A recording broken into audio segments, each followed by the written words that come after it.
What's up, guys? I hope everyone had a good holiday season. I got some work done on this thing. Just thought I'd show you. Got this turbo.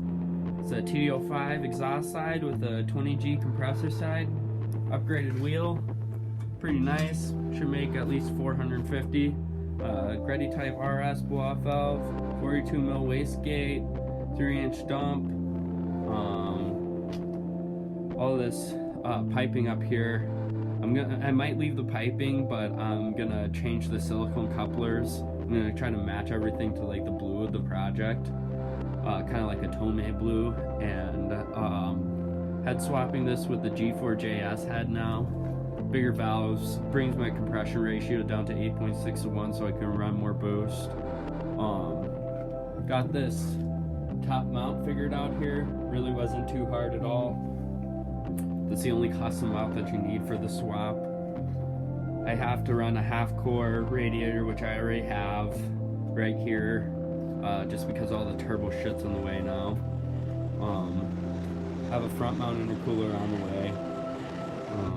What else here? Using like the more clamp style,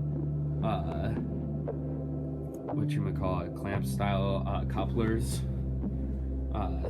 That way my stuff doesn't blow apart whenever I'm in boost. These things are just garbage. Or you guys know what I'm talking about. So I'm probably going to be running adhesive spray in there too, just to give it a little extra oomph.